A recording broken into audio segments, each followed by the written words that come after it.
Welcome to the Stray Dog Film Lounge, where three stray dogs have bonded over our love of movies. I'm Collin. My name's Ross. And I'm Ian. On this podcast, we talk about one new theatrical release we've all just seen, and then one of us picks a recommendation to discuss with the group. Today is the recommendation day. I was about to say that. Okay.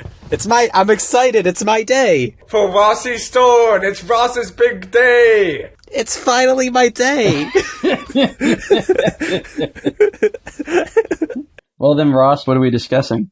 We're talking about Run Lola Run. It's about, Collin, do you want to do the elevator pitch or what? Yes. Okay. After a botched money delivery, our protagonist Lola has 20 minutes to come up with 100,000 Deutschmarks. To save her boyfriend's ass. To save her boyfriend's ass, because he's incompetent and doesn't have his shit together.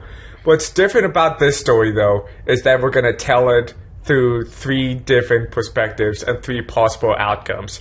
And so, in that way, it's almost like a video game of a movie. Yeah. And you should definitely fund it, because it's fucking awesome. I mean, the cool thing about the way this movie is set up is like, okay, Lola only has 20 minutes to get, what's the amount? Like 1 million francs? 100,000 Deutschmarks. It's Germany, so it's not francs. Okay, what are francs? Where are francs from? France.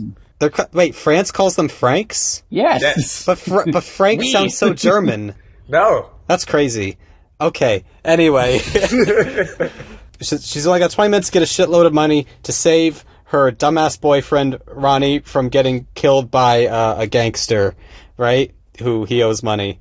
And what's neat is that's like, okay, well, she only has 20 minutes to do it. How do you fit that into a feature-length film? They do it 3 times in different ways. But it's kind of running on somewhat video game logic, somewhat alternate universe logic, where a character dies and then it just resets, and it's like, here's how it would go different if they did this differently. Ross, is this the first multiverse movie? There's got to be other ones, right? Yeah, there has to be one before this. This seems like the first multiverse movie. Maybe the first sort of mainstream. I mean, what is neat is the director Tom Tykwer. He co-wrote Cloud Atlas with the Wachowskis. He also co-directed it. He co-directed Cloud Atlas? He did, yeah. There were 3 directors on Cloud Atlas. I can't imagine that soup going well. I actually like Cloud Atlas. I know some people sort of are, I haven't seen it. It's fun. I mean, I guess it's already clear what my feelings are about the movie, so who wants to talk first? I'm going to talk first, because you guys talked for like an hour with the last one. Okay. Yes. So, this movie fucking rules. It's so much fun to just sort of see, like, how they execute each different version, because it's not like, and what I was afraid of after hearing what the movie was about, that, like, spoilers, we'll just put that right front and center, but each time she has to go and get the money, all these different people have different outcomes. All these people that she meets along the way, and it's different each one. Quick flashes of the rest of her life, yeah. I love that, because instead of just focusing on her, what she does affect everything else and everybody around her. So, in that way, it's, in terms of, like, I thought it was going to be Groundhog Day kind of logic. Nah. So, where it's just him doing the whole thing, but no, this was... like, the movie kind of plays around with, like, how aware Lola is aware of the situation. The whole thing. It's like, for the most part, she's not acting like she's reliving this, but you can kind of tell from her performance that she feels like she's done this 3 times by the end of the movie. And, like, there is kind of, like, an implied connection between Lola and the security guard, even though, like, in this third reality, this is the first time they've met, you know? Oh, I love that shot in the third reality where they're both just, like, staring at each other and they just both look so deeply confused. Yeah. That's cinema, baby. Pure cinema, baby. It's so fucking cool how they did this movie. Yeah, it's so clean and stylized. So, like, yeah, stylized, but it feels like, because this came out, it came out a year before The Matrix, I think. It's 1998. It's the same year I was born. So basically, Run Lola Run and Ross. Yeah. Ross, Lola, Ross. No, Run Ross Run. A divisive year in terms of releases. Well, what's the German title of this? It's just Lola Run, right? So it's so much more demanding, the German language. Lola Run. Also, can we talk about the title? How they reveal the title? Oh, that was so cool. It's like, okay, so it starts off with like a big crowd of people, like endless crowd of, the camera's going through this endless crowd of people, and then there's like talk about like soccer and like 3 rounds, and then the security guard kicks the ball up in the air, and then we see the Run, Lola, we run. see like all the crowd of people have formed the title of the movie, Lola Runt, and I thought this was CGI entirely. But I watched the DVD commentary today, and I learned that they had 300 extras, and those are the real extras forming that crowd. But it's only like they formed like it's a composite. So like they formed an L, and they did another shot where they formed an O, and Wow. and then So they pieced it together. Yeah. and it's not an easy composite either, because the camera also goes like woof up, in like a little twisting motion. So that wasn't easy shit. Sounds incredibly time consuming. Yeah.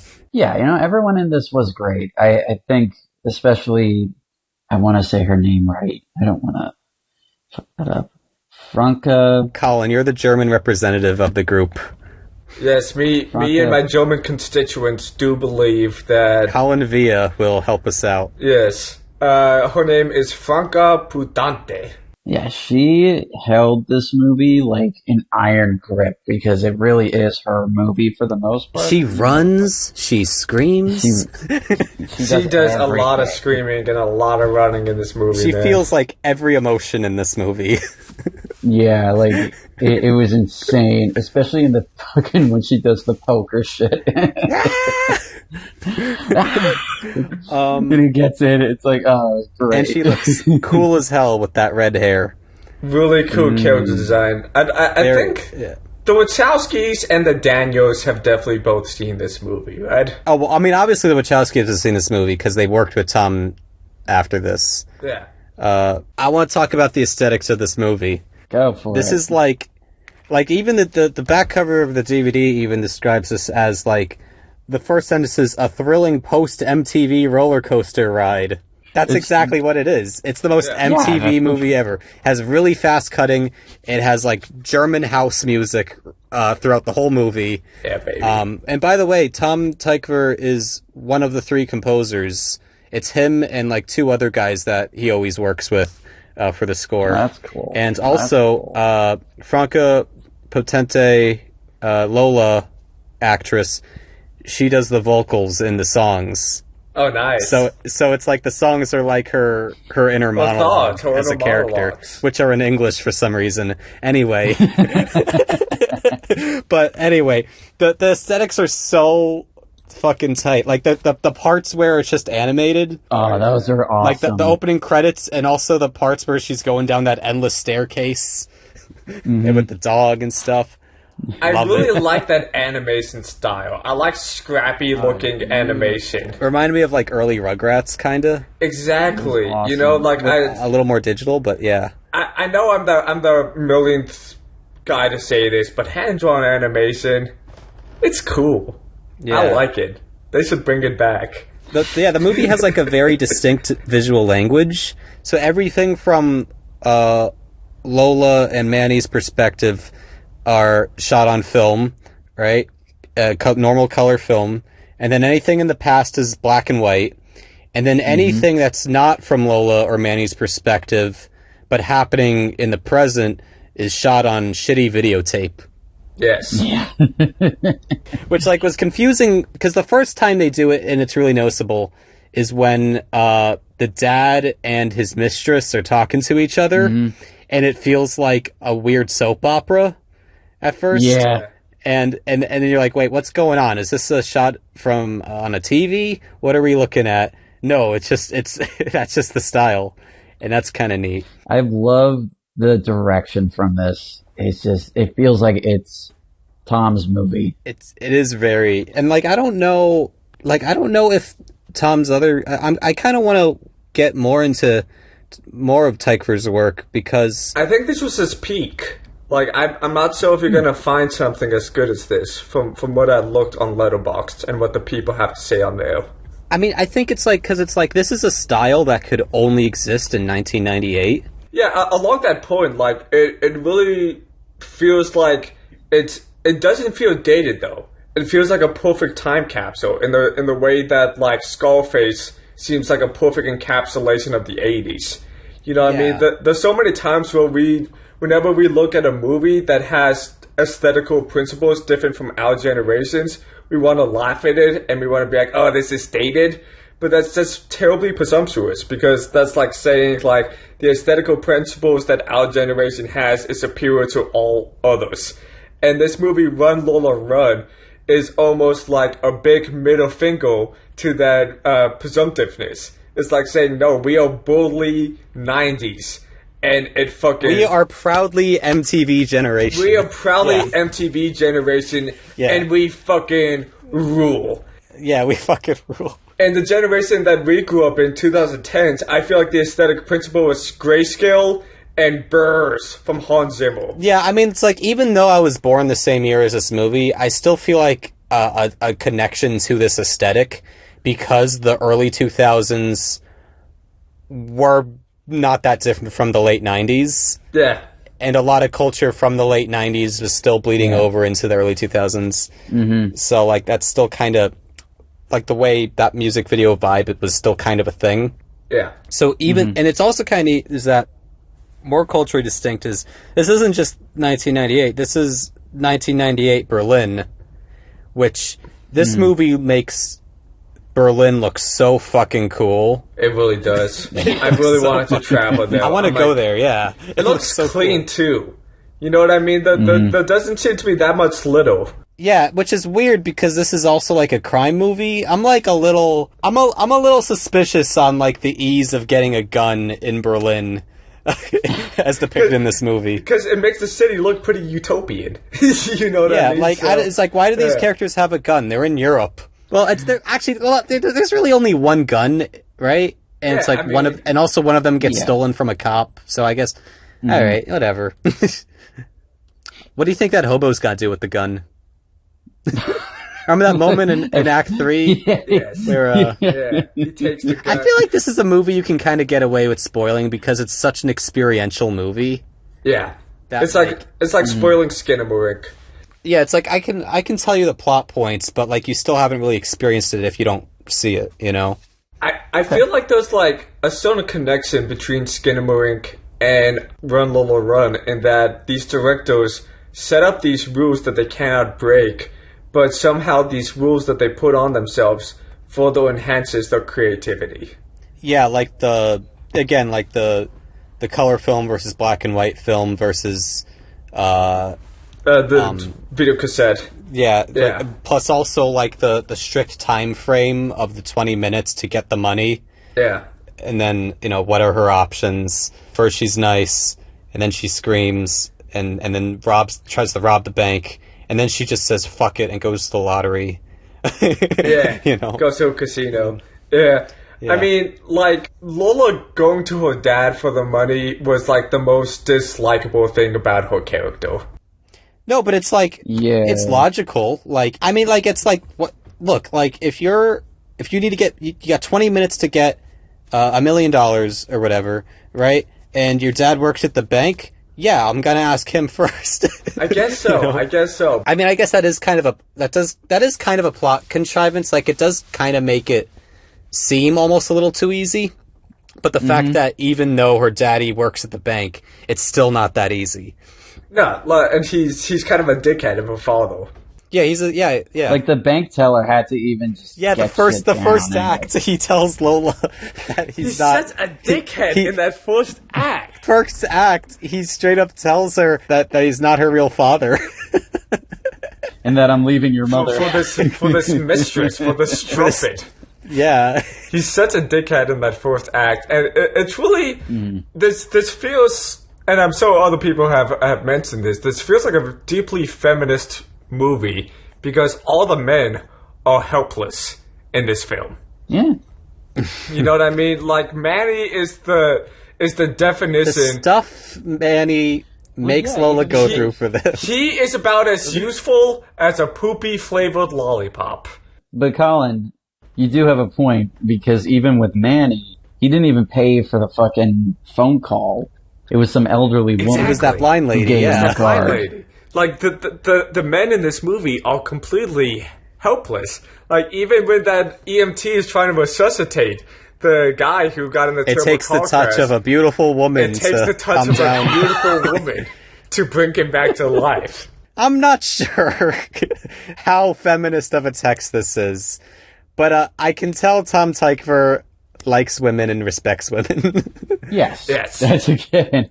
The feminist part does make me remember the segments that come in between the resets, where it's just Manny and Lola in bed having deep relationshipy conversations. Those felt so Gasping away. Like, with the lighting and the framing and everything. Those are also some of the best parts of the movie, too. They were great. For anyone that's ever dated a woman, that first conversation is written so realistically and convincingly. Mm-hmm. That whole thing of, well, what if you didn't date me? Would you, then I wouldn't be the one, just like that. Like, and then, like, she's just like, and then he's just like, what do you want me to say? I don't know. Like, that's such, like, and then what was neat, is a neat thing from the commentary. The commentary on the DVD is Tom Tykwer with the actress who plays Lola. She was saying that usually with parts written by men, she tends to make adjustments and change her lines. Mm-hmm. She didn't change a thing with that scene, which I think is neat. That's cool. Yeah, because those moments in the movie, like, even though I love, the resets, the animation, and everything, I feel like those bits and pieces and conversations are probably my favorite parts. Yeah. Just because it's so... That's the heart of the movie. Yeah, it's the heart. It's realistic. It feels really gripping. And then you get... After that, it's like in between all of it, you get all these fun, inventive action scenes. Yeah, because it's like we need to actually see their relationship to know what she's running for. Mm-hmm. And then also, those conversations also are conversations about fate. And what if this thing happened in the past instead? Then we wouldn't be here, It's a brilliant structuring device. What if you die? Then what do I do? Yeah. The movie's about the butterfly effect without being about straight-up time travel. Yeah. I love chaotic movies where there's a deep structure to them. You know what I mean? I don't like when a movie's chaotic and there's just, like, you have no idea what the fuck is going on. I love controlled chaos. And this movie is just definitive of what controlled chaos looks like. And I love it for that. And also, it's like... It's deep, but not too deep, Because it never slows down. It gets its themes across. I mean, it does slow down, but it doesn't... because I feel like that was kind of a problem with, like, Everything Everywhere All at Once I had, was that it's so fast-paced, but it's, like, a super long movie, and then all of a sudden it really slows down to get emotional in the end, and it just and it's still going, and it's still going, and it's like, okay, I'm checking my watch, Whereas this, it has the emotion. It's a tight 80 minutes. It's such an efficient movie. It gets its themes across in, like, the quickest, snappiest way ever. Like, whenever she bumps into someone, and then you see the rest of their life flash in just, like, quick still photos. Yeah, I like the one with with the banker finding a woman and getting into, like, BDSM with her. And, like, that's awesome. I love that. That's so funny. Or just everything with the lady pushing the code. And just showing how miserable her life is going to be in the future. Yeah. I love that. I'm not... my one complaint about it is I'm not entirely sure how Lola bumping into them causes those things. Maybe they don't. Whatever. But the thing is, like you said before, it's the butterfly effect. Yeah. It all depends on just these small little moments, a footstep, a bit of a brush or a bump. Yeah, but also I think it's like there are timeline changes that happen independently of Lola's presence, because we see the conversation between the dad and his mistress playing out differently before Lola shows up in the second act, you know? But she's still running. Yeah, but I'm just saying, like, even in these timeline resets, there are things that are different, independent of Lola being causative of those changes. Yeah. You know? Which I think is neat. Like, it makes it more about the whole world as opposed to just one person making choices. It's like, we're all making choices. Like, the whole movie opens up with, like, wandering through a crowd and looking at different strangers that you're gonna see later in the movie. Also, by the way, fun fact is a lot of the minor characters are played by, like, super famous German actors. I love that. The intent of that is to give the feeling of, like, oh, well, that character could be a main character in his own movie. Like, everyone has their own life, you know? So, like the people playing, you know, Lola and Manny, they're not super famous. Oh, yeah, like, this is the, like, breakout roles in a way. And then, like, the guy playing the security guard, he's, like, a big comedy star in Germany. He looked like a caricature. He looks like a caricature of, like, a funny, doltish German man. He's like German Kevin James. Yeah, definitely. Like, he's German Paul Blart Mall Cop. Yeah, like, he just doesn't know what he's doing. Yeah, Let's but he's go. like, you know, he's got a heart to him. He has heart problems. Does he? Do we show him taking his meds or anything like that? No, it's in the second act. You see him during the bank robbery. His heart starts being faster. You can hear it, and he's gripping his chest a little bit. And then in the third act, he's the guy in the ambulance that Lola resuscitates. I thought that was Mr. Lane. Yeah. I thought that was the guy who got in the car crash. That was the security. Yeah, he's kind of unrecognizable because he looks so shitty in that scene. Yeah. He's, like, covered in sweat, and, like, he's very pale, too. The camera's mostly focused on his chin. Yeah. You know? So he's kind of unrecognizable in that scene. But yeah, that's, as clarified by Tom Tykwer in the commentary, that is the security guard. That's funny. He's aware that a lot of people don't recognize him in that scene. I mean, this movie also raises, like, a lot of great video games. They're deeply entertaining, but they can also raise some deeply profound questions about determinism and free will. And I feel like the video game medium especially is great when it comes to free will questions because you're literally controlling the character. And so a lot of the best games comment on that. And I feel like this movie certainly does that as well. So do you guys think that this movie believes that we have free will, or are we slaves to the butterfly effect and simply are at the mercy of it? No, because I think the antithesis of free will is there being only one timeline that we're stuck in, right? Yeah. Right? If we don't have free will, it's preordained. Yeah, exactly. So the idea of there being, like, if you make a choice, that'll change the outcome of things. But then you can make another choice along the line that changes another thing, and then that changes another thing, you know? That's free will to me. And, I think this movie is definitely a clear example of it. It's like things can happen to you, and that can cause stuff, but also you can do stuff, and that'll cause stuff. Exactly. I definitely think that just in life in general, it's what you do makes up your fate. Yeah. Fate has been used in a lot of different ways and concepts, but to me, the fate or the destiny, whatever you want to call it, it's up to you. You know, it's what you, it's almost like, not necessarily karma, but like, just in a sense of walking down the street. You know, that could be to great danger, that could be to whatever. And you could bump into a very rich hobo. Hey, look, I've bumped into Kevin Smith a bunch of times, so it's Same just thing, something pretty where much. He is a very rich hobo. Yeah.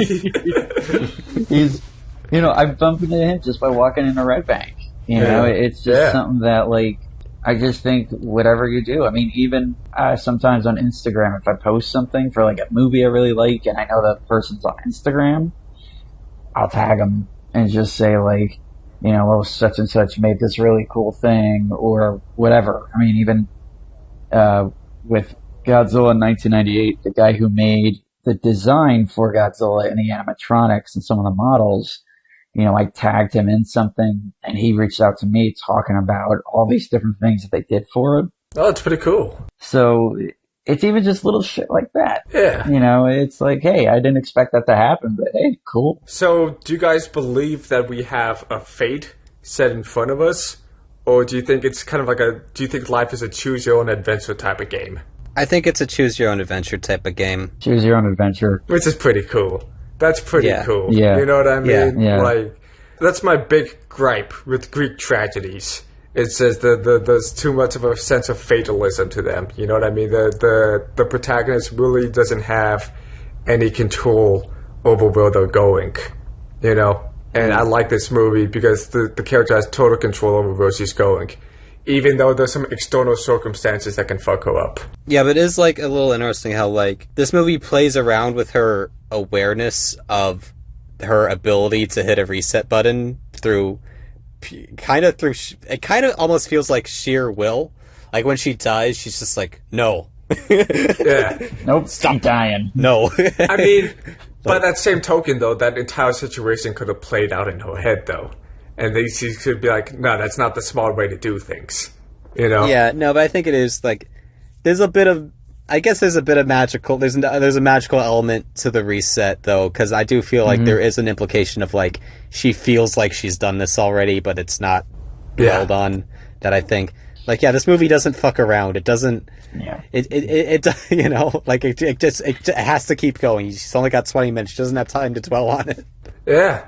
It reminds me of, if you want to sort of trace back this idea, almost in the sense of what happens in each different situation, or in It's a Wonderful Life, he asks, hey, I wish I was never born. Yeah. And then when he sees that outcome, he's just like, no, I want to live. I want to do things.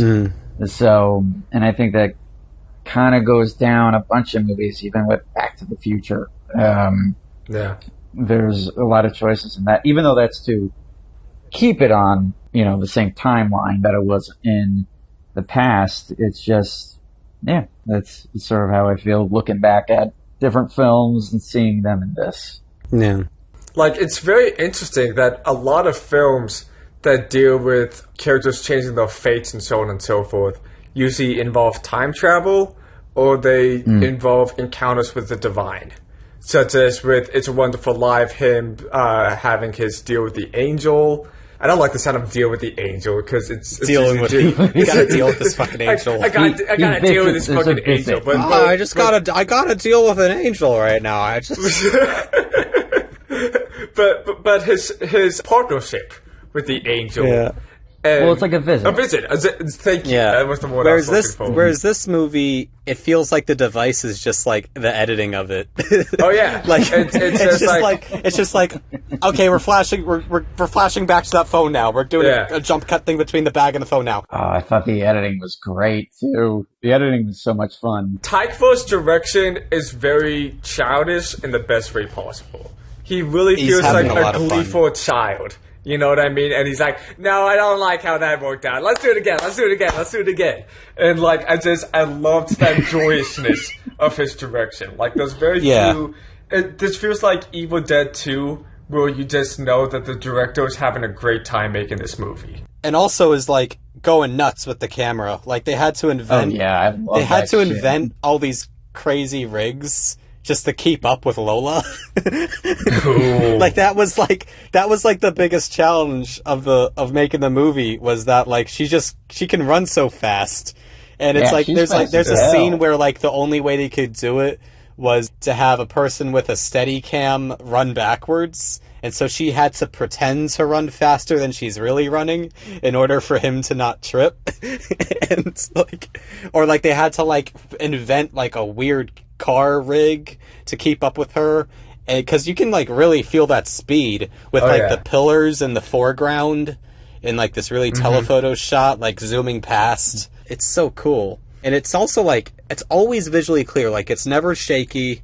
That's what I really like, is whenever there's any kind of big action or whatever. A lot of like action crime movies. Yeah. Oh, they love shaky cam. Where there's like a ticking clock. There's always a shaky my cam. god, yeah. I can't see anything. Even like Uncut Gems is like very like handheld, like stuff like that. I hate that shit. Yeah, I really do. It's so aggravating. This is so clean. Yeah, and I love it for that because there's clarity to it. It feels. I mean, even though it's not, again, it's shaking, it just feels like you're running with her. Yeah, I'm glad this movie exists before the invention of the drone. Fuck yeah. Oh, yeah. Fuck yeah. Because there's only a few helicopter shots because, you can't do a lot of them, right? And I feel like if this movie existed with drones in existence, they would, like, abuse the drone shots. Yeah. Can we go on a sidebar to comment about how drones suck? And we should stop using them as a cinematic storytelling technique. Well, I've heard they're good in Ambulance. I haven't seen Ambulance yet. They actually don't use them in Ambulance. Yeah, they do. Most of it is helicopters. Like Michael Bay would call Jake Gyllenhaal the day before shooting, and he's like, "Look, man, I got this helicopter that's gonna come in tomorrow." And Jake was like, "How the fuck did you get a helicopter out of thin air?"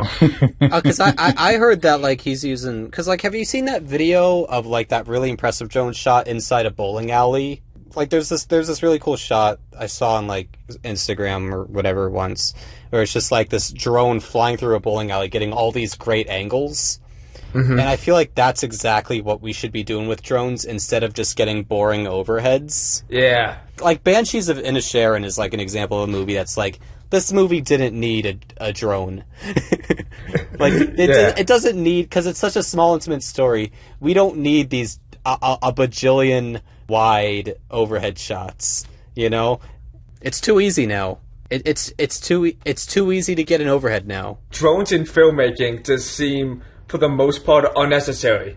It just seems unnecessary. It just feels like filmmakers are like playing with a new toy and they're like, "Oh, look what I can do." You know what I mean? It very rarely solves the story. Mm-hmm. There's so many like student films I've seen at like film festivals where it's like, "Oh, they got a drone," and they're so fucking proud of it too. When you talk to them after the festival, they're like, "Oh yeah, my buddy is drone certified, and we got that really cool drone shot. Did you notice that we used a drone for that shot? Wasn't that cool, man?" And it's just like, enough. I do respect drones when they're used to get like a ground level tracking shot. That I think is cool. That I like. Mm-hmm. There's a movie that has a really cool one that I can't remember off the top of my head, but like those are cool, and that's actually like impressive drone piloting as well.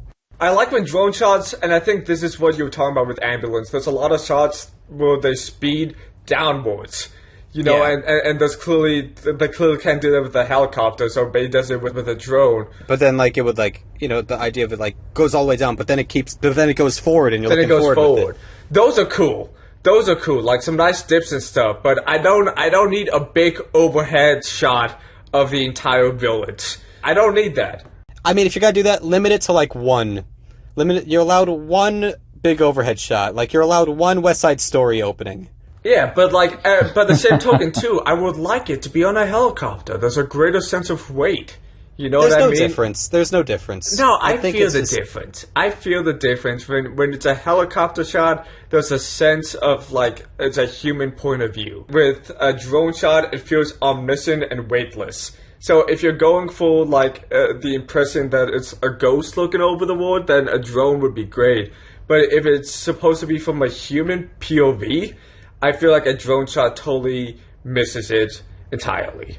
Yeah. I have mixed feelings on drones. They can be used for great cinematography, but a lot of times it does feel like just this little thing on a remote control.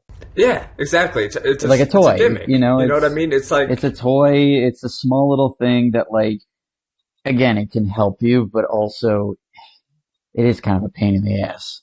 Because just the controls can be like... But also think about how much more of a pain in the ass a lot of the shots in Run Lola Run are. But they're more satisfying. They feel real. Yeah. But I think it's because of those limitations. Because of those limitations, you can tell they worked harder at it. Whereas, like, a lot of these shots, they could have gone with a drone today. But it would have been too easy, and you wouldn't feel the effort as much. You wouldn't feel the weight. You wouldn't feel the weight of the camera. Yeah, there wouldn't feel the weight. Yeah. like I feel the crew sweating as much as Lola. Yeah, and I love that. You know, That's visual storytelling 101. I feel the editors sweating. I feel the composers sweating making this house music. The filmic language of a motion picture should capture the interior feelings of the character. And I feel like a drone is not a human perspective, and so thus fails to capture the interior feelings of any character. Okay.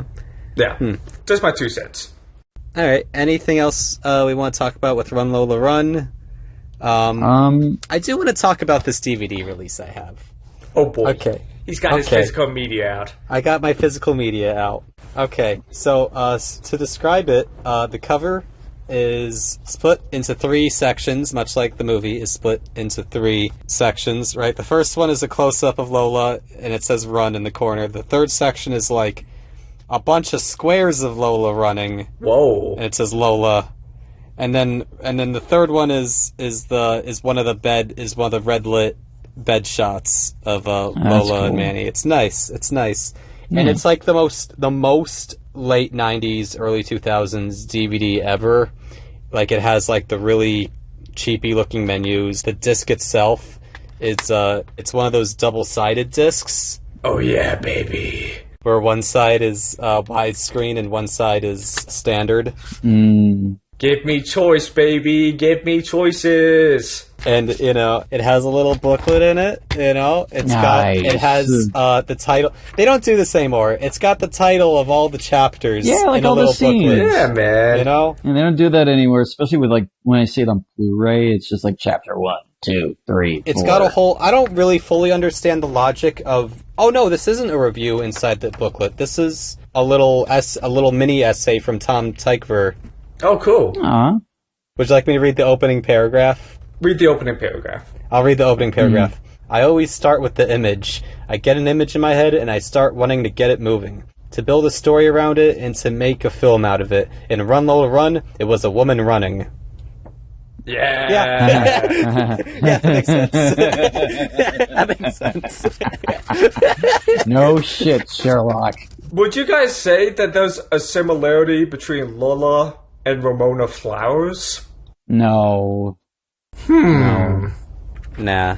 No, I don't see that. I'm doing some thinking. The brain's doing some moving, and I would say they're almost opposites. Yeah, they're that's total what I'm saying. opposites. Ramona's the anti-Lola. Exactly, that's what I'm saying. That's the comparison. Lola will do anything for her boyfriend. For her man. Yeah, anything will do anything for her boyfriend. Meanwhile, Ramona is the girl wants to be taken back by her exes. Mm-hmm. And Ramona is the girl that guys will do anything for. Yeah. You know? Yeah. Like, that's kind of Ramona's deal. Just because they're women with dyed hair. No. I think that why I drew the similarity between the two of them is because I feel like because of how different they are. You know what I mean? Of course, they're both women with dyed hair, and yeah, they both... Ramona's a lot more goth, I feel like. Well, it's not even the goth aspect. It's just in the sense of the personality. Like, Lola is so selfless, and it's not to say that Ramona isn't, but she's more of that laid-back personality that she doesn't have that ambition or that drive that Lola has. No, yeah, I mean... I certainly feel like Edgar Wright has probably seen Run Lola Run. Oh God, yeah. Oh, of course. This is a very like important movie for a lot of filmmakers. Mm-hmm. It's an important movie for me. I want to make a movie like this. Let's make a movie like Hell this. yeah. I would totally love to make a movie like this. After Cosmic Coffee, let's make our next movie like this. Yeah. Also, a couple more things I want to talk about with the DVD, which, by the way, I bought for $1 at an antique store. Yeah, baby! That's what I'm talking about. That's what I'm here for! It's got the commentary I've mentioned multiple times, very good commentary, and it's got a hilarious English dub. No. Red Row. I wouldn't recommend watching it with the English dub the first time. You don't say. No shit. But do watch some scenes of the English dub because it's very funny. It's like an anime dub. Like, it's just like Manny's like, Lola, I'm in trouble. You know, like it's that kind of vibe. That's pretty much Manny's energy, though. And Manny is a helpless anime boy. But Manny's just so German. You know, he is. He's distinctly German in his helplessness. You lose something without that German voice. You know, this movie made me want to watch more German films because they got a nice language. Those Germs. Those germs. Those Germs have a pretty language. I dig it. I think it's a very goofy sounding language sometimes. I don't know, man. When I was listening to, there's just something in my blood. It called for me. It was like, Collin, come home. You know, like there's that German language. Just it scratched a certain itch for me that was just very satisfying. That's funny. Yeah. All right. Okay, then. Collin's going back to the motherland. To the Deutschland. To Deutschland. Is that what Deutschland means? Motherland? I believe so. Neat. Okay. Yeah. Okay, my one complaint about the DVD is that the subtitles are slightly out of sync in the opening. Oh, that happened to me.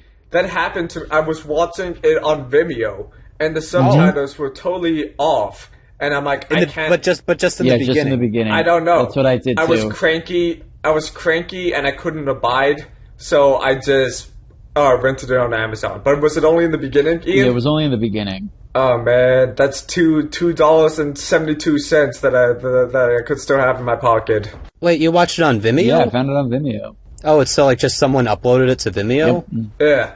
You can just do that? Yep. That's insane. Yep. Okay. Anyway, yeah, no, so I assume they ripped the same subtitle track from the DVD. Probably. Then. But you know, it's only because I'll be honest. The first time I watched this was the English dub because of that the subtitles being out of sync in the beginning. That bothered me. I was like, all right, I guess I have no choice. But actually, it's only in the first scene, like the opening. Once Lola and Manny start talking, it's in sync. But it is super weird that the subtitles are out of sync with those quotes in the beginning, and then with the narrator speaking. Oh yeah, and that was like, the big annoying thing for me. That's like that really fucks it up. But the rest of the movie, the subtitles are fine on the DVD. It's funny that they have those quotes in the beginning because it makes you feel like it's going to be a deeply pretentious film. Like when any movie opens with quotes, I'm just like, oh god, this guy thinks he's a smarty pants. Actually, I got more cultural German context that I learned from the commentary. Go ahead. So the first one is like a really smart T.S. Eliot quote, right? Yeah. Mm-hmm. And then the second one is from like a soccer player. And so like he's just like a jock that won the World Cup, right? And so like Tykwer was saying that like German audiences always laugh at the second quote. Yeah. You know, so that's, I guess we don't have that context to see why that's, we don't have the context to see why that's funny. But, you know. But that's already like a mission statement that Tykwer is using. He's like, yes, this film is highly sophisticated, like a T.S. Eliot poem. But also it's radical. It's crazy as fuck, and it's awesome! It's like soccer or something. Dude. It makes me want to drink a Capri Sun, man! Okay, maybe a Mountain Dew, not a Capri Sun. No, I think Capri Sun is a more inherently 90s drink than Mountain Dew. Mountain Dew's got the caffeine content, though. That's why. You need the caffeine for this. No, Surge. Oh. You're playing a dangerous game, Ross. You're playing a dangerous game. Wait, was Surge around in the late 90s, or is that an 80s so. thing? I'm gonna look that up. Yeah, wait, let's look that up. I think you guys are kind of sleeping on Capri Sun. Capri Sun tastes pretty good. Okay, so... Capri Sun's fine. 1997, so a year before this. Oh, is that when it came out? Yeah. Okay, so Surge. Yeah, Surge. But I don't know what the German soda... I don't know what the German sodas being drinking in Berlin were. Oh, fun fact. Did you know that Fanta was invented by Nazis? What? Yeah, basically, it was during World War II, Coca-Cola stopped manufacturing soda for Germany, right? Mm-hmm. And so there were these soda factories in Germany that are like, what do? We can't make the Coke, right? And so they're like, all right, let's make a fruit flavored beverage. And then later, they made Fanta, and then Coke bought them out again because they're like, oh, you made a pretty good drink, you Nazis. And then it's kind of funny how much. I don't even know if I want to bring this point up, but it's interesting how much after World War II finished and Weimar Germany dissolved, how Americans were like, hey, there's some cool stuff over there. We should grab some of those scientists and stuff like that. No, wait. Isn't Weimar Germany the period before Hitler? I don't know. Let's see. Isn't like Metropolis and Cabinet of Caligari, isn't that the Weimar period? Let's see. Is Weimar Germany Nazi Germany? Okay, so 1919 to 1933. That was the Weimar period. 1919 to 1933. Yeah, okay, so that's pre-Nazis. That's pre-Nazis. Yeah, so like the Weimar period is the cool artistic period. Yeah. And the Nazis stopped that in its tracks. Yeah, they fucked it up. And then after the dissolution of Nazis, there's like kind of a quiet period, right? Because all these German people were like, fuck, we were Nazis. They right? were down bad, man. And then it was like the baby boomers of Germany. Oh yeah. They bounced back. That kind of were like, we should make a new identity. And so that's why we have Kraftwerk and Run Lola Run. And the really cool highway that Kraftwerk wrote a song about. No. The Autobahn was made by Hitler. But Kraftwerk reclaimed it. Yeah, that's what I'm saying. Like, a lot of interesting things were made in Nazi Germany, like Fanta and Volkswagens. And basically, instead of throwing them out, we were just like, you know what? Let's reclaim this. It can still be cool, even though Nazis invented it. It's a little, like, idiosyncratic, but it's like, this is part of our identity, and we gotta acknowledge it. But also, let's make some cool, fun, non-hateful things. Exactly. You know, like, this is, like, we're back to art. Because, like, Nazi cinema kind of blows. It sucks. It sucks. In this house, we don't like Joseph Goebbels movies, because Joseph Goebbels is a bad filmmaker. Joseph Goebbels is more of a producer. It's like Leni Riefenstahl. She's like the head filmmaker, you know. Yeah. Anyway, Triumph of the Will, all that. Do you guys know the Fritz Lang story about how he was asked to be the Minister of Propaganda? Really? I don't know that. What the fuck? Even though he's like half Jewish. Yeah, like right? What's really cool is that he was asked to be the Minister of Propaganda. His wife, who was also his producing and writing partner, told him, you have to take this, because she was a Nazi, and she was like, you have to do this. And that night, he left for Paris. He left his wife, he left his home country, he said, fuck these Nazis, I'm going to Paris. What a boss. I think that's pretty cool. That kicks ass. I thought he went to America and made American propaganda. No, he went to Paris first, because you can't fly all the way to America from Nazi Germany. But then eventually he went to America. Oh, yeah, he went to America. But like, because there is a Fritz Lang movie about a guy that almost gets to kill Hitler. Oh yeah, no, like, I really want to cover more Fritz Lang cinema. You know what I mean? Yeah. Like, I think he's made a lot of cool... He made movies with Spencer Tracy. Yeah, like, that seems like a fascinating dichotomy. Like, Spencer Tracy in a Fritz Lang movie. Like, I feel like I really want to see that. Yeah. Anyway, Run Lola Run.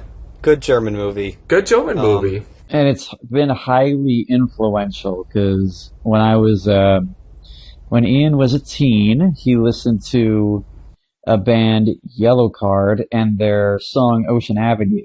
The music video is similar to the movie of how they shoot it. It's just doing it 3 different times. I can't exactly remember everything, but I think it was like Get to His Girlfriend or something. That's fun. But that, and also Legend of Zelda Majora's Mask. So that's another one. Wait, they were directly inspired by Run Lola Run? Yeah, the film was the initial inspiration for a 3-day cycle for Legend of Zelda Majora's Mask. What year did Legend of Zelda Majora's Mask come 2000. out? 2000. It did? Yeah. I didn't realize that the N64 went into the 2000s. Indeed it did. I would really like to play the Zelda game sometimes. I've never played a Zelda game, and I've heard nothing but good things about them. When did the GameCube come out? I don't know. Let me look that up. When did the GameCube come out? Because something feels off. So, Collin, you never played a Legend of Zelda? I wasn't a game kid, really. My mom thought it would stunt my creativity. So the GameCube came out in 2001. I'm not sure how well that timeline with Majora's Mask lines up, though, because, like, how long does it take to make a game? I don't know. Go ask the developers. I'm not sure. If you lock them in the office, I think they could pump out a game in a few months. But anyway... What are we rating this one, boys? I'm conflicted. Because, like... It's funny, I rated it 4 stars on Letterboxd, but after this jubilant conversation about this movie, and seeing how much of a cultural impact it has had, and for reigniting my love for the German... But not reigniting my love for the German language. It's like inspiring my love for the German language to begin with. I'm thinking about maybe giving this 5 stars. And I know I give oodles of 5 stars in this podcast, and I want to curb my 5-star giving. But this seems like a perfectly iconic 5-star movie. Ross? Yeah, I think this is just pure cinema, baby. Like, this is one of those movies you look at and you're like, yeah, this is what movies were invented for, right? Mm-hmm. Yeah. So, yeah, 5 stars. And I'm going to go along 5 stars. I thought this movie kicked total ass. It was so much fun. And that's another thing, too. It wasn't just thematically great or asked, a lot of questions to the audience. It was just a fun-ass movie. Like, why the fuck can't we have that more? Because we don't have creativity in Hollywood's landscape. Well, no, we got everything everywhere all at once. Yeah, That's kind of... it's making a comeback. Like my buddy made a very interesting comment the other day where he said that the 2010 cinema was like 80s cinema, where it's kind of like barren and very little creativity except in the indie world. But the 2020 seems like the 90s, where it's all these independent voices going into the mainstream again. And I think that's very true. Like, I talked earlier on in the podcast about how lame the aesthetical principles of the 2010s were.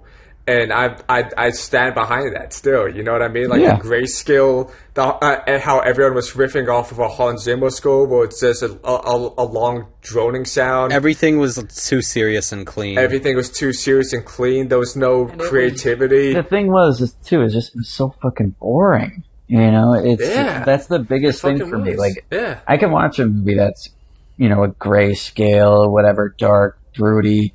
It's just make it fun and just make it good, But also, like, the 2010s gave us Her. Come on. No, in the 80s, there were a lot of great movies too, Mm-hmm. but the majority of 80s movies are trash, but they're all unique voices that worked during the 80s. Oh, for sure. Yeah, okay, Yeah. I get what you're saying. Yeah. All right. Oh yeah, speaking of creative bankruptcy, we're reviewing the latest Marvel film, Quantumania. No, you didn't say the whole title. It's Ant-Man and the Wasp, Quantumania. The sweatiest title. That's kind of long, and that's not an exciting title. Like with Run Lola Run, I like titles that are either commands or questions. You know what I mean? Yeah, who's got to be like, yo, you know what my favorite movie is? Ant-Man and the Wasp, Quantumania. Yeah. I mean, I think all of us really loved Phase 1 Marvel. That was the best phase. I think we all deeply enjoyed those movies, and we were all teenagers during that phase, or preteens, and we want to see them return to that phase. Yeah. So we're giving the beginning of Phase 5 a chance. We're going in there with our fingers crossed, and we are not praying for Quantumania's downfall. In fact, we are hoping that Quantumania will be like a phoenix that will rise from the ashes of Phase 4. You're bullshitting so hard right now. I'm not bullshitting. I hope it's good. I hope it's good. No, I'm open to being surprised, but I'm expecting it to not be great. MODOK. That I'm excited for. MODOK. That's why I'm seeing this. Are you guys gonna be rewatching the other 2 Ant-Mans in preparation? Fuck no. I feel like I should. Yeah, Collin, you have to, because, did you see the first Ant-Man? I did not. I haven't seen any of the Ant-Man films.